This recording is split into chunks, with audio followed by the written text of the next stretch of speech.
So, Allison, what kind of family did you grow up in? I grew up in a single parent household with my father. And how did your family situation impact your upbringing? We faced challenges, but my father taught me the value of hard work. Hmm, alright. What about you? Do you have a family? Well, I'm not sure how relevant this is to the position I'm applying to. I would appreciate it if you were more collaborative. Do you want this job or not? Well, I do have a child. I am a single mom myself, and I have resilience both personally and professionally. Tough for you. Don't individuals from background like yours lack the skills and connection to thrive in a competitive environment?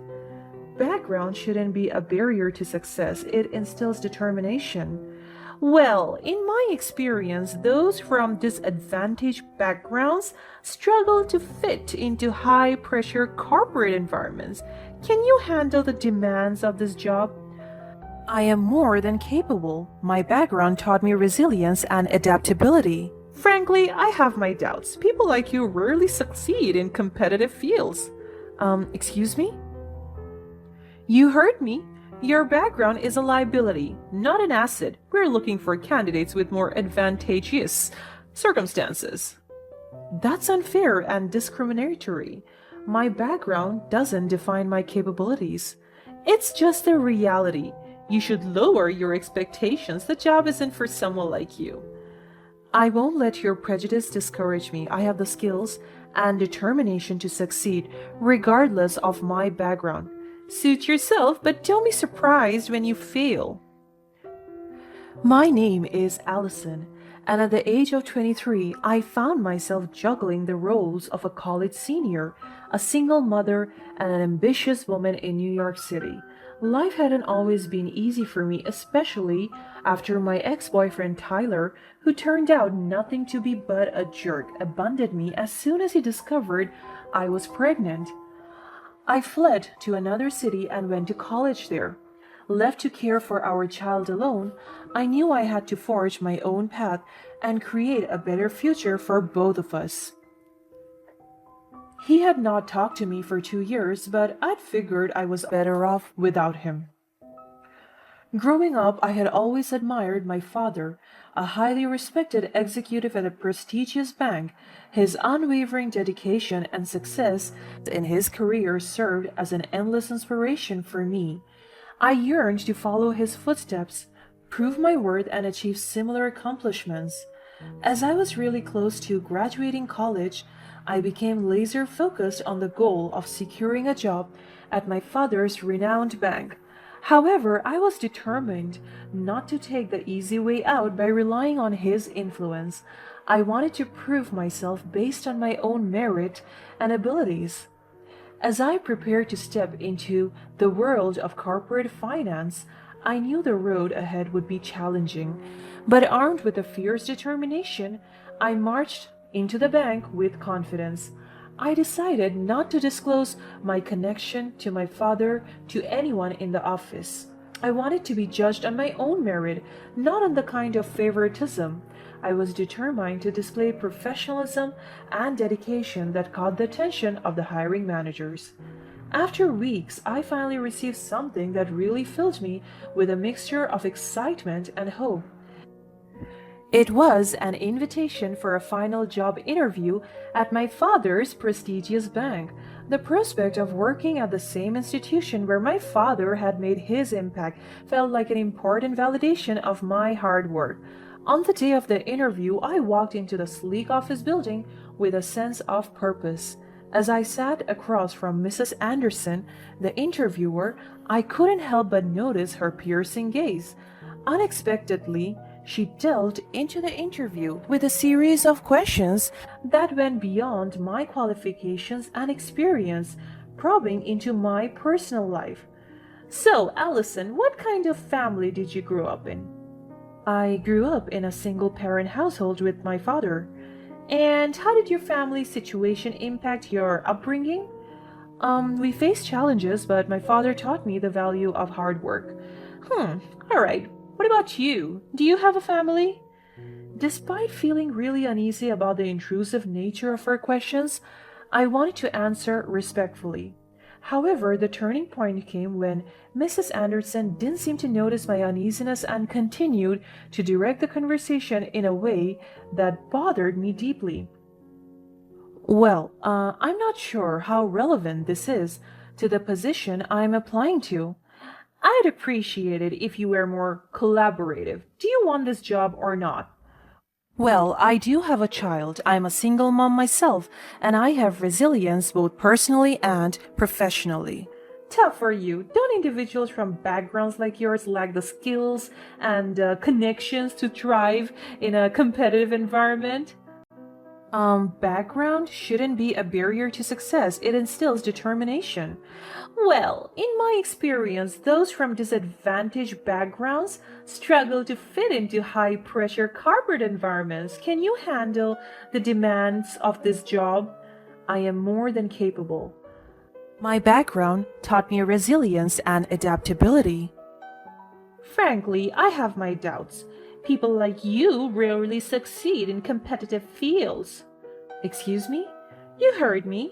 Your background is a liability, not an asset. We're looking for candidates with more advantageous circumstances. That's unfair and discriminatory. My background doesn't define my capabilities. It's the reality. You should lower your expectations. This job isn't for someone like you. I won't let your prejudice discourage me. I have the skills and determination to succeed regardless of my background. Suit yourself, but don't be surprised when you fail. Her words hit me like a punch to the gut. I fought to maintain my composure, not letting her see the depth of hurt and humiliation I felt. I understood that remaining professional and respectful was crucial at this point, even though her comment cut me deeply. I held my head high and kept my cool. It was then that a thought occurred to me. It was clear that Mrs. Anderson was not the designated interviewer for my final job assessment. The woman I talked to by email was really nice, and I'm sure Mrs. Anderson might just be a substitute for the day. Refusing to let her prejudice defeat me, I decided to take a bold risk. I requested to speak with Mrs. Anderson's boss. The unexpectedness of my request caught Mrs. Anderson off guard. At that moment, it became evident that I was not as naive and compliant as she had assumed. The tables had turned and the power dynamic shifted. She was forced to get up and call in somebody else. I was quite confused but more relieved than anything. At least now I would have a real chance. As I sat down with the more experienced HR specialist, I was no longer the timid interviewee I was before. I had found my voice and chose to assert myself. Calmly but firmly, I introduced myself again and convinced her to hire me. The HR specialist listened attentively, her demeanor reflecting both understanding and impression. I laid out my aspirations, my qualifications, and my desire to contribute to the bank's success. I went quite well, and I couldn't help but feel Mrs. Anderson would not let me into this company, judging from her toxic behaviors. As I left the interview room, doubts began to creep into my mind. Mrs. Anderson's remark lingered, planting seeds of uncertainty within me. I questioned whether I could truly achieve my dreams of success in an environment that harbored such terrible views.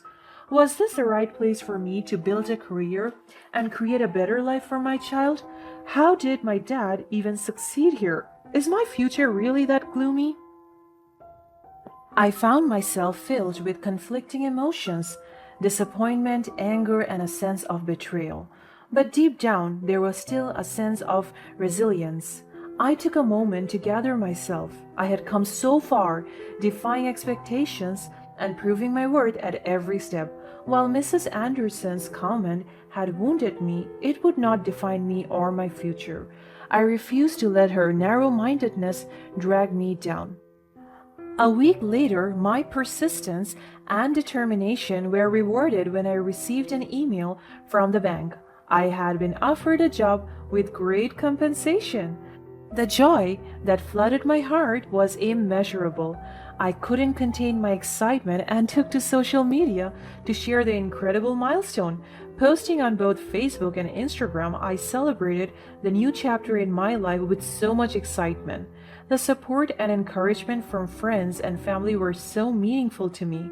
The joy I felt was not just for myself, but for all those who had stood by me throughout my journey. With gratitude in my heart and a renewed sense of purpose, I stepped into this new chapter of my life.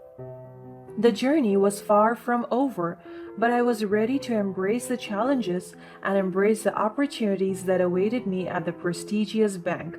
Just as life seemed to go so well, a message from Tyler disrupted everything.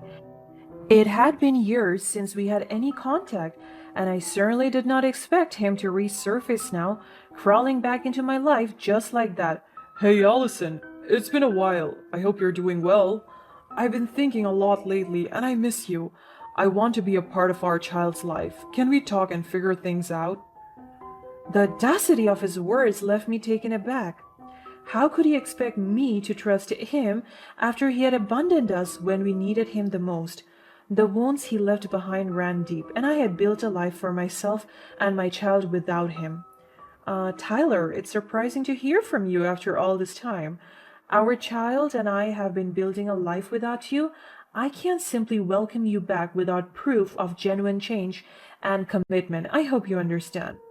But instead of accepting my decision, Tyler's tone shifted and he lashed out, questioning my motives. Why won't you give me a chance? Is it because you have a good job now? Do you think you're too good for me? Don't forget, we have a history together. I promise I've changed. Please, reconsider. Tyler, it's not about my job or any sense of superiority. It's about the trust you shattered when you left us behind. You can't expect me to forget the past so easily. I need more than words. For now, it's best if you respect my decision and give us the space we need. Fine, if that's how you feel. But I promise I'll come to find you again. Our child deserves to have both parents in their lives. I won't give up on us. Tyler, please respect our boundaries and give us the space we need. The well-being of our child is my priority. Take care. His offensive remark pierced through me, reopening old wounds.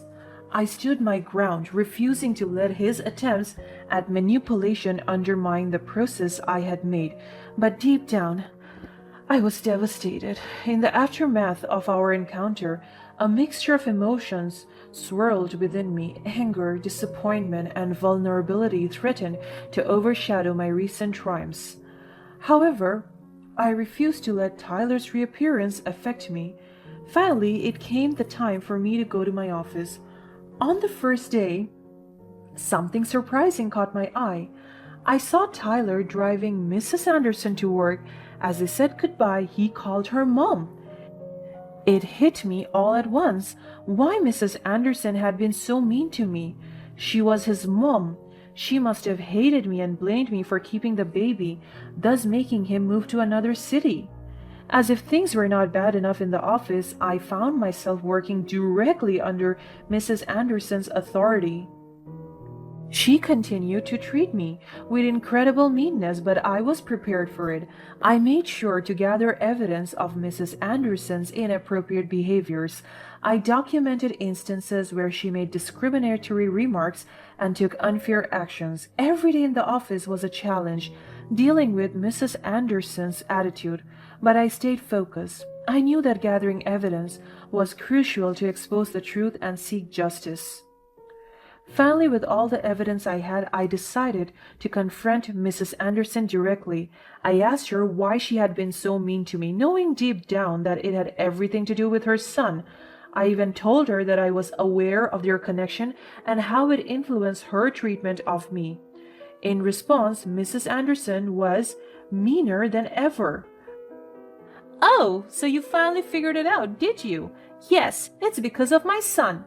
I told him to leave you and I stand by that decision. You were never good enough for him, and you certainly aren't deserving of a place in this prestigious bank. You thought you could just waltz in here pretending to be someone important? Well, let me tell you something, Allison. You will always be the girl who got knocked up and couldn't keep a man. You're pathetic." With trembling hands, I dialed my dad's number. I had previously warned him about this, and I knew he was just a few steps behind those walls, waiting to come in to help. Mrs. Anderson saw how quiet I was, and she thought she was winning. She kept talking. Actually, at this point, she was practically screaming. "You see, Allison, you will always be beneath me. Your aspirations, your dreams, they're all stupid and meaningless. You are nothing more than a burden to this company. I don't know why they even bothered hiring you. It's clear that you don't belong here, and you never will. You're just a reminder of your own failures." As Mrs. Anderson's terrible tantrum reached its peak, my dad walked into the scene, witnessing her unprofessional behavior firsthand. The presence of my father, a highly respected executive at the company, shocked Mrs. Anderson. The room fell into an uncomfortable silence. Without hesitation, my dad took charge of the situation. Mrs. Anderson's employment was terminated almost immediately. The company recognized her misconduct and swiftly took action. She lost her job and her reputation. After that, Tyler once again reached out to me. He had the audacity to ask for money, attempting to shift blame and responsibility onto me for his mother's termination. It became painfully clear that he was nothing more than a mommy's boy, crawling back into my life for financial gain.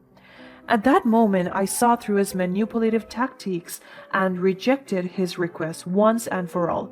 I refused to let him exploit me. I recognized the importance of standing up for myself and protecting the well-being of my child. I blocked him out of our life forever and watched as he and his mother struggled to make ends meet. In the aftermath of these events, I held my head high, knowing that I had confronted injustice and fought for what was right. The sense of accomplishment and pursuit of a fulfilling career became my driving force. With resilience and determination, I left behind the toxicity of the past and embraced a brighter, more promising future.